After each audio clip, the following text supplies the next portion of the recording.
Et salut tout le monde, petite vidéo sur Baldur's Gate 3, j'espère qu'elle vous plaira, n'hésite pas à mettre un petit pouce bleu et un petit commentaire. Le combat contre Raphaël, un combat qui est vraiment super dur, d'ailleurs si t'as un combat plus difficile que ça, n'hésite pas à en parler aussi en commentaire. Avec ses 666 PV, on se rend compte que Raphaël il rigole vraiment pas. Je vous conseille dans votre équipe d'essayer de prendre Espérance, qu'on peut retrouver assez facilement, elle est enchaînée en fait dans le donjon. Donc si vous arrivez avec le marteau, vous allez pouvoir la libérer. Donc je vous conseille vraiment de libérer Espérance parce qu'elle a des attaques très utiles, très puissantes, elle peut soin, elle a de nombreuses attaques de soin, et elle a aussi une attaque ulti, la même attaque que Shadowheart justement, qui est un espèce d'ultime où vous avez plusieurs choix, soit un ultime qui inflige des dégâts à tout le monde, soit qui soigne tout le monde, donc c'est une seule fois par combat, mais ça peut être très utile. Donc allez sauver Espérance. Si vous êtes très fort en persuasion, donc vous pouvez aussi prendre Yurgir, là qu'on voit qui est en vert, qui est l'allié, donc c'est le dé, c'est un dé sur 20, donc c'est assez compliqué, il faut faire 20. Mais si vous avez un personnage qui est assez bon en persuasion, vous pouvez l'avoir facilement avec vous, et avoir Yurgir et Espérance, ça vous simplifie le combat, parce que c'est des persos qui sont quand même très intéressants, qui peuvent quasiment, peut-être pas valoir un personnage que vous avez à vous, mais qui peuvent au moins se rapprocher d'un des personnages que vous avez, tout simplement. C'est très cool, j'avais pas mal de parchemins, j'étais vraiment bien stuffé, donc j'ai réussi à me le faire. Moi c'est ma deuxième try, cette vidéo. Première try, je me suis fait massacrer par Raphaël, et deuxième try, en arrivant un peu plus équipé avec tout le monde, c'est passé, j'ai réussi à l'avoir du deuxième coup. Je vois des gens qui galèrent énormément sur ce boss, donc j'espère que cette vidéo pourra un petit peu vous aider. Si elle vous aide pas, je vous invite à aller voir effectivement d'autres guides. Arriver stuffé, être au niveau 12 aussi, j'ai tous mes personnages qui sont niveau 12, avoir 4 personnages niveau 12, un maximum d'équipement correct, ça me paraît quand même indispensable, parce que c'est un combat qui est pas facile. Les combats de toute façon de Baldur's Gate 3 à la fin du jeu ne sont pas faciles. En plus je suis en mode normal, donc j'imagine même pas en mode honneur ou en mode tacticien, le combat doit être encore plus dur. Et de toute façon, si jamais ça marche un petit peu, j'hésiterai pas à vous en parler aussi lors de diverses vidéos. De toute façon, j'ai fait pas mal de trucs cool, donc n'hésitez pas vraiment à aller regarder tout ça. Sur Baldur's Gate 3, j'avais fait une vidéo un peu de présentation, si vous êtes vraiment complètement étranger au jeu. En ce moment, je fais une petite vidéo quasiment par jour, où je présente un jeu différent. Baldur's Gate 3 avait eu le droit justement à son passage, donc si jamais vous pouvez aller voir ça justement sur le jeu. Et j'avais aussi fait un petit tuto pour comment battre les failles sismiques qui m'avaient causé un petit peu de soucis. Si vous avez un peu de mal contre elles, le tuto pourra peut-être vous aider. Puis après, 2-3 petits trucs un peu à gauche à droite sur le jeu. Mais j'ai fait beaucoup moins de choses que sur Fear and Hunger, parce qu'il y a tout simplement un gros paquet de youtubeurs qui font des vidéos sur Baldur's Gate 3. Je me rends compte que Fear and Hunger, j'ai encore l'impression d'être le seul. Je vois une vidéo là qui était très bien, qui a fait 50 000 là en 2-3 jours. 40 heures sur Fear and Hunger, donc très cool. Il y a plein de gens qui font des vidéos très cool sur Fear and Hunger, mais il y a très peu de gens qui ont parlé du lore et qui ont fait des guides aussi pour vous aider dans le jeu. Moi sur la chaîne, il y a plus de 200 guides, si ça peut vous aider sur Fear and Hunger. Bien sûr, si vous y jouez, je me rends bien compte que leurs vidéos sont bien mieux que moi si vous voulez regarder. Par contre, si vous avez besoin d'un petit peu de conseils, effectivement, en tout cas pour avancer dans Fear and Hunger, je pense que ma chaîne YouTube est idéale. Et sur Baldur's Gate 3, j'aimerais bien aussi. Après, je maîtrise beaucoup moins, et je vois vraiment qu'il y a une communauté d'experts très fort. Mais vous pouvez vous le faire, justement, Raphaël, sans vous torturer l'esprit. C'est-à-dire que Raphaël, honnêtement, je pensais pas que j'arriverais à me le faire comme ça, en y allant comme un gros bourrin. Ça finit par passer, mais faut vraiment pas lâcher. Donc là on voit, je vais pop un gardien de la foi, 4 gardiens de la foi, c'est très utile avec Ombrecoeur, De toute façon, gardien de la foi, mot de groupe, de guérison de groupe aussi, qui est très utile. Ombrecoeur, on voit, elle soigne tout le monde. Espérance, je vais faire un peu la même chose avec Espérance, et c'est mot de guérison. Vous avez 2 personnages qui peuvent soigner l'intégralité du groupe, ça fait beaucoup de bien. Ça fait beaucoup de bien, parce qu'il y a tout le monde qui récupère 30 PV, et là on voit que toute ma team est très bien. Et très bien, Raphaël a déjà perdu presque un tiers de sa vie, il a perdu 200 PV sur 600, et on voit que j'ai encore tout le monde qui est debout, donc j'ai même invoqué justement ce gardien de la foi, j'ai le Deva qui est là, donc on sent que ça va passer, on sent que la run est plutôt bien lancé. Pourtant, on va voir que je galère parce que Raphaël a quand même des transformations, a quand même pas mal de choses qui lui sont propres. C'est un boss qui est très très intéressant, surtout après tous les boss qu'on a eu juste avant dans le jeu. Là, on voit que moi, ma Carlash, elle a fait très très mal. Carlash avec attaque frénétique, ça a été un peu mon main hein, dans toute ma partie. Hein. Carlash, Mintara aussi, après, a fait très très mal. Dans ma base dans mon camp, comme on dit, j'avais le vampire, donc Astérion aussi, effectivement, avec moi.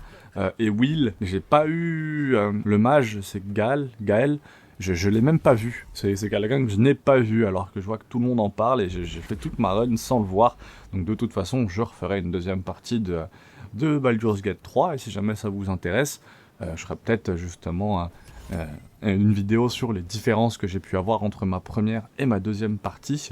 Donc là on a Yurgir qui fait très mal, vous voyez, Yurgir qui frappe son propre maître, et qui pourtant qui tape un peu, alors je crois qu'il a pas fait si mal que ça, il a dû faire 6, mais c'est toujours bien, ça fait toujours un sac à PV en plus, là 16 de la part de Carlash, et en fait là il se retrouve tout seul, donc même s'il peut invoquer son petit mob avec, là ça va être compliqué pour lui. À ce moment là je pensais justement me le faire beaucoup plus facilement, alors que pourtant il va quand même bien se venger le petit Raphaël, qui est un combat très très très cool. Rayon traçant donc sur Raphaël, 25% seulement de chance, donc voilà, sur le débiteur, ça l'a fait exploser. Et on va voir Carlash et Deva qui vont faire très très mal. Ce jeu, c'est vraiment une pépite. C'est sûr, une vraie pépite. Et puis essayez de vous créer aussi des vidéos de qualité, c'est pas quelque chose qui est très simple. En réécoutant un tout petit peu le début de l'audio, c'est vrai que j'ai dû faire attention à... On entend le souffle par exemple, on va m'entendre inspirer, on m'entend expirer. Donc c'est des choses que j'essaye de supprimer afin que l'audio soit le plus agréable possible. Mais vous voyez là forcément je prends une inspiration, on l'entend. Et c'est plein de choses auxquelles que je réalisais pas quand on fait une vidéo. Surtout que au final, celle qui a le mieux marché, c'est sans doute une où j'ai le moins travaillé, c'est-à-dire que c'est trouver le garde en moins de 20 minutes. J'ai allumé mon téléphone, j'ai trouvé le garde, j'ai éteint mon téléphone, j'ai parlé pendant 20 minutes dessus. Enfin, c'était vraiment, je me suis pas embêté, il n'y a pas de script, juste je parle vraiment comme ça, comme je suis en train de parler là lors de cette vidéo. Et c'est celle qui a le mieux marché sur comment trouver le garde en 20 minutes. Donc je comptais même réutiliser la même run et faire comment trouver le garde en 10 minutes, parce que à l'époque j'ai fait ça avec le micro de mon téléphone, donc la voix est dégueulasse. Là je me rends bien compte qu'avec le micro NT1A que j'utilise pour faire la musique aussi sur Carré Musique, j'arrive à vous faire un rendu audio qui est beaucoup plus agréable, et je pense que la plupart en fait des gens s'en foutent. Je pense qu'on se rend même pas compte de ça, quand on regarde une vidéo, on regarde un produit fini et on se rend pas compte de tout le travail qu'il peut y avoir derrière, même d'apprentissage. C'est-à-dire que là, apprendre à enregistrer sur la PS5, vous sortir, transférer cette scène de là à mon ordinateur et rajouter derrière la voix dessus, c'est tout un apprentissage qu'on réalise pas. Mais c'est comme tout, c'est quand on fait quelque chose, on se rend rarement compte de tout ce qu'il y a à faire. Mais voilà, j'aime bien Oussama Ammar, hein, l'action crée l'information, et c'est pas l'information qui crée l'action. Donc pour savoir tout ça, en fait, il faut passer à l'action. C'est comme pour savoir comment battre Raphaël. Vous voyez là, sa transformation, je sais pas si la vidéo est parfaitement dans les temps, j'espère, mais en tout cas, il se transforme. Et là, quand il se transforme comme ça, il devient très très très fort. Il fait très très très mal. Il a failli me fumer ma run. La run aurait pu recommencer. Honnêtement, j'aurais pu ne pas l'avoir du deuxième essai, je l'aurais eu du troisième. Mais après, ne vous en voulez pas, même si vous l'avez au 20e, même si vous n'arrivez pas, des fois il est très très dur. Hein. Enfin, il y a des boss où on galère, et j'ai peut-être galéré sur un boss sur lequel vous n'avez pas galéré. Donc ne vous en voulez pas, je sais qu'on a tendance à s'en vouloir. Là je vois soin de groupe justement pour Espérance, qui lui permet de soigner un petit peu plus que ce qu'elle aurait soigné simplement avec guérison. Espérance est quand même très utile, hein. Je me répète, mais Espérance est quand même très utile pour ce combat, surtout si vous pouvez la récupérer, parce que d'une partie à l'autre, le jeu est complètement modifié. Certains n'auront...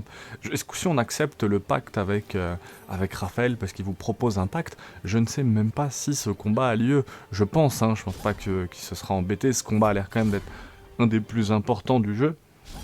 Mais en tout cas, je pense qu'on peut vraiment passer à côté de grandes parties. J'ai vu des gens avec un autre boss de niveau 16. C'est pareil, Raphaël il est niveau 16 et nous notre niveau s'arrête au niveau 12. C'est-à-dire qu'il a un maximum qu'on peut théoriquement même pas atteindre, quoi. Et il y a un autre boss de niveau 16, je crois dans le tribunal des meurtres, moi je l'ai même pas vu. Et je tombais sur une vidéo justement mais de quelqu'un qui était dans cette salle avec un autre boss et qu'il le sort. Pareil, tous les gens qui tuent Grotash, c'est pas Grotash son nom, hein, mais Gortash, qui tuent en tout cas, vous voyez de qui je parle en tout cas, qu'il le tue en arrivant à le téléporter en dehors de la ville et en le transformant en mouton et qu'il le pousse ensuite d'en haut d'un pont. J'ai trouvé ça génial. Et il y a très peu de jeux qui vous offrent la liberté que Baldur's Gate 3 vous offre. Donc vraiment, mais je pense que vous l'avez fait si vous regardez cette vidéo, mais ce jeu c'est vraiment un des meilleurs jeux des 2, 3, 4 dernières années, très très facilement. Donc ça soigne tout seul, on voit que là je vais taper un peu le pilier d'âme, je commence un peu à me rendre compte, j'en ai cassé un du coup en haut à droite, donc là où Raphaël campait, mais en casser un deuxième aurait peut-être pu être utile. Après là il a plus beaucoup de vie, hein, il lui reste 152 PV, donc de toute façon, taper, et en s'acharnant, quand on a une carrelage qui est très très forte aussi, j'ai de la chance d'avoir une carrelage en fait qui était vraiment boostée.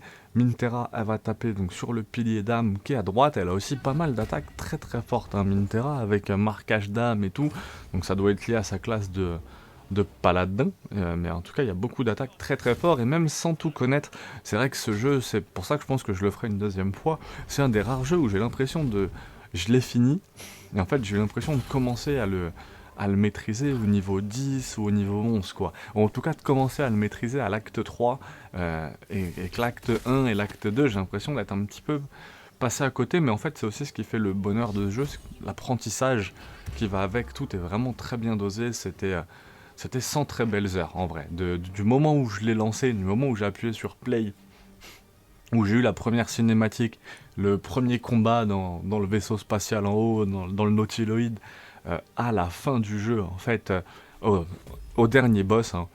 Il y a le dernier boss où je me suis dit, quand même, ils abusent un peu, il était un peu dur, il y a quand même, voilà, je vous spoile pas, mais il y a pas mal de conditions, en fait, lors du combat, qui fait que le dernier boss, j'ai dû m'y reprendre 2-3 fois parce que je perds vraiment à la fin du combat, et c'est vrai que ça, c'est le genre de truc qui me frustre, quand je fais 1 heure de combat et qu'à la fin, j'ai perdu pour un truc un peu con, ou un truc un peu évitable.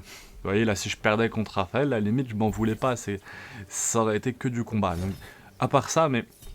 Et encore, de toute façon, j'ai envie de dire, ça faisait limite partie de ce bijou vidéo ludique. C'est vraiment un jeu qui est super cool. Yurgir est encore vivant, hein, j'étais menteur, au début je vous disais, je crois que Yurgir se fait éliminer, donc Espérance en tout cas a bien disparu, mais Yurgir, lui, est encore là pour l'instant, et va continuer à taper Raphaël, qui là arrive vraiment en fin de vie. Vous voyez, j'ai encore tous mes personnages quasiment. Ombrecoeur, mot de guérison, le sort qui soigne vraiment tout le monde. Je pense qu'il y a plein d'autres techniques aussi qui peuvent vous aider. Vous n'êtes pas obligé d'y aller en bourrin. On voit qu'il y a plein de choses que j'ai pas utilisées, donc j'aurais même pu utiliser plein d'autres sorts encore plus puissantes. C'est vraiment pas optimisé ce que j'ai fait, mais ça vous montre que voilà, en bourrinant en fait, avec une carrelage qui fait beaucoup de dégâts au corps à corps, 2 clairs pour soigner, et vraiment en bourrinant, la Raphaël il lui reste 37 PV, c'est fini pour lui. Et j'y suis allé de façon bourrine, hein. J'ai pas vraiment établi de stratégie, pourtant ça fait que 10 dégâts, mais à 60 attaques à 10 dégâts, ça va super vite, hein. 60 attaques ça fait 10 tours, hein. 6 attaques, un personnage qui attaque à chaque fois, 10 attaques ça fait 60 attaques. Donc et ça tient avec tout le monde qui se soigne à côté. Et surtout, avec le moins d'alliés possible de son côté. C'est-à-dire que c'est nous qui sommes bien équipés qu'avons Yurgir, puisque vous voyez, même Raphaël éliminé, là faut éliminer quand même le Mérégon Vengeur. C'est-à-dire que si Yurgir aurait été avec lui, moi Yurgir là il est encore en vie avec moi, il est invincible. C'est-à-dire qu'à chaque fois il tape, à chaque fois c'est des dégâts en plus. Si on peut se l'enlever en tout cas, si on peut s'enlever le fait de devoir taper Yurgir, c'est très très cool. Après, il fallait bien sûr libérer Orphéis, hein, c'était un peu le but. Et là, on voit justement Yurgir qu'on a un petit justement dialogue un peu secret, si jamais c'est avec lui, et il va venir nous aider lors de la bataille finale. J'espère que cette vidéo vous aura plu, n'hésite pas à t'abonner et à mettre un petit pouce bleu.